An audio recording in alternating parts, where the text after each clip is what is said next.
Sir ये मैं आपको, बहुत सारे लोगों को देखो, सबको पता है बिन लादेन, बिल्कुल सबको पता है कि यार यूएस की मतलब नेवी की सील ने वो ऑपरेशन किया करके, उस टाइम यूएस के प्रेसिडेंट शायद बराक ओबामा उस टाइम यूएस के प्रेसिडेंट थे, तो ऑडियंस समझ जाएगी कि देश की क्या मजबूरी रहती है। तो मैं वो आपको बता दूं, मैं एक छोटी सी कहानी बताऊंगा 5 मिनट की। एक्चुअली क्या होता है, हम कहानी को दोबारा जोड़ते हैं कि हमारे देश के अंदर एक 26/11 बिल्कुल अटैक होता है।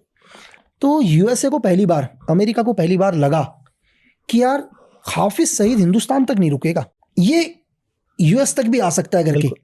पहली बार, क्योंकि अमेरिका के 11/11 से उभरा नहीं था तब तक, और हिंदुस्तान में इतना बड़ा, उसने कहा कि ये इसके हाथ हमारे तक भी आएंगे, तो क्यों ना हम हाफिज को खत्म करें। बिल्कुल, ये मैं इसलिए बता रहा हूं क्योंकि आपके पॉइंट यहां से क्लियर हो जाएगा। तो अमेरिका ने डिसाइड किया कि हाफिज सईद को एक ग्लोबल टेररिस्ट घोषित करो करके, और यूएस ने हाफिज सईद को ग्लोबल टेररिस्ट घोषित करने के लिए किया, लेकिन चाइना ने अपने वीटो पावर का यूज किया और नहीं होने दिया। लेकिन अमेरिका यहां भी नहीं रुका। अमेरिका ने कहा कि घुस के हाफिज को मारेंगे। तो अमेरिका ने पहली बार एक प्लान किया, और उन्हें एक रेमंड एलन नाम के एक, जो उनका एक स्पेशल फोर्स का एक एक्स बंदा था, डेल्टा के लिए काम करता था, उसको पाकिस्तान एम्बेसी के अंदर भेजा एक डिप्लोमेट पासपोर्ट के तहत, और इसका एक ही टारगेट था, हाफिज को मारना।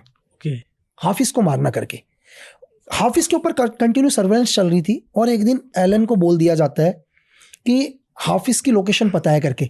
तो रेमंड एलन क्या है कि अपने टारगेट को मारने के लिए मतलब यूएस एम्बेसी से निकलते हैं, लेकिन जैसे वो यूएस एम्बेसी से निकले तो आईएसआई को पता चल गया। देखो एजेंसी कैसे काम करती है सर, ठीक है, आईएसआई का भी कहीं ना कहीं तो नेटवर्क था। तो उन्होंने क्या किया कि वो हाफिज को मारे इससे पहले अपने 2 एजेंट रेमंड एलन के पीछे लगा दिए। और एक भीड़ भाड़ एरिया के अंदर क्या हुआ, 2 एजेंट रेमंड एलन के नजदीक पहुंचे, वो अपना गन निकाले, इससे पहले वो रेमंड एलन को शूट करते, रेमंड एलन ने उनको शूट कर दिया क्योंकि ऑलरेडी एक स्पेशल फोर्स का बंदा था। तो जैसे उसने शूट किया तो पाकिस्तान की आवाम को लगा कि यार एक अंग्रेज ने 2 आदमी को मार दिया करके, और आवाम, पाकिस्तान की जनता रेमंड एलन को मारने के लिए आगे बढ़ी। तो इतने में रेमंड एलन को सिचुएशन समझ में आ गई कि यार मेरा बचना मुश्किल है। उसने यूएस एम्बेसी को सारी इंफॉर्मेशन दी, और यूएस एम्बेसी क्या हुआ, उसी टाइम सीआईए के लोग रेमंड एलन की मदद के लिए निकले, और इत्तेफाक से एक तीसरा आदमी भी एक्सीडेंट में मारा गया एक गाड़ी से। और इतने में क्या हुआ, रेमंड एलन को कैसे भी करके पाकिस्तान की जो पुलिस है उसने अरेस्ट किया, और इसमें पाकिस्तान के लोगों के लिए बहुत बड़ा गुस्सा था।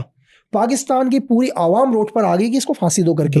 मैं आपको ये और बताऊंगा कि अगर लोग सर्च करेंगे तो लोगों को पता चलेगा कि यहाँ तक कि उस टाइम के जो वहाँ के विदेश मंत्री थे, उन्होंने तो एक स्टेटमेंट दे दिया था मीडिया को कि मैं कुर्सी छोड़ दूंगा लेकिन इसे फांसी में लटका के रहूंगा करके। ठीक है, ये सब सिचुएशन चल रही थी, और इसी के बीच में सीआईए को एक सबसे बड़ी इंफॉर्मेशन मिल गई जिसका वो कई सालों से वेट कर रहे थे। उनको पहली बार मिल गया इंफॉर्मेशन कि ओसामा बिन लादेन पाकिस्तान की धरती में है, उसका एग्जैक्ट लोकेशन ये है। अब आप देखो सर, अब आ जाता है हमारी वाली सिचुएशन में। बिल्कुल। अब एजेंसी क्या करती है, एजेंसी डिसाइड करती है कि सीआईए डिसाइड करती है कि सर हम अपनी एक फोर्स को भेज के जो सेम बिन लादेन को किल करते हैं। लेकिन अब वहां की बराक ओबामा या वहां की जो गवर्नमेंट बोलती है नहीं, अगर हमने बिन लादेन को मारा तो हमारे रेमंड एलन को फांसी में चढ़ा दिया जाएगा करके। ठीक। अब आप पॉलिटिकल प्रेशर देखना सर, बिल्कुल। अब आप समझ रहे हैं ना, वो बोलते हैं कि जिसे हम कई सालों से ढूंढ रहे हैं करके, मतलब जिसे हम दुनिया के किसी भी कोने में मारने के लिए हम तब से वेट कर रहे हैं, आज जब वो हमारे सामने है हम उसे नहीं मार पा रहे। रीजन क्यों?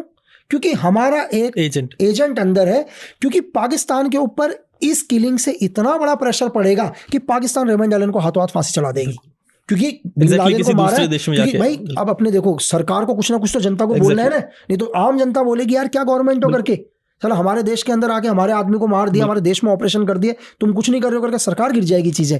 तो होता क्या है, उन्होंने डिसाइड किया नहीं यार, चाहे बिन लादेन को हम मारे या नहीं मारे, लेकिन हमारा पहला टास्क क्या है, रेमंड एलन को बाहर निकालना।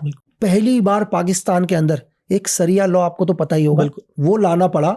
और इस रेमंड एलन के केस में 27 एविडेंस थे, 27 गवाह थे जो रेमंड एलन के केस में थे, जो आईएसआई ने मेन एक्यूज्ड बना रखे थे। और आज तक भी दुनिया में 21 आदमियों का कहीं पता नहीं चला कहाँ गायब है करके। ठीक है, आज तक मतलब वो पता नहीं कहाँ चले गए, जिनका आज तक कुछ नहीं पता। बाकी बचे 6 गवाह। तो 6 गवाहों को सरिया लॉ के तहत जो ब्लड मनी जो हम लोग बोलते हैं, ठीक है, पैसा देके, हाँ, वो देते हैं, उनको देके रेमंड एलन को बाहर निकाला। तो रेमंड एलन को बाहर निकालने में 90 दिन लग गए अमेरिका को। तो जो ऑपरेशन 90 दिन पहले होना था, शायद दुनिया को ये नहीं पता, वो ऑपरेशन 90 दिन के बाद हुआ था sir. Okay, Osama bin Laden वाला ऑपरेशन 90 दिन पहले होना था। तो जब अमेरिका जैसा एक सुपर पावर देश अपने सबसे बड़े दुश्मन को मारने के लिए रुक गया, तो बहुत बड़ी चीज़ें, जियो पॉलिटिक्स बड़े लेवल पर बहुत सारी चीज़ें होती हैं जो आम जनता को नहीं पता होता। आम जनता तो हर रोज एक क्वेश्चन करती है कि भाई तुम दाऊद को क्यों नहीं मारे, तुम हाफिज को क्यों नहीं मारे, तुम मौलाना मसूद अजहर को। तो शायद जो समझदार लोग होंगे वो चीज़ें समझ जाएंगे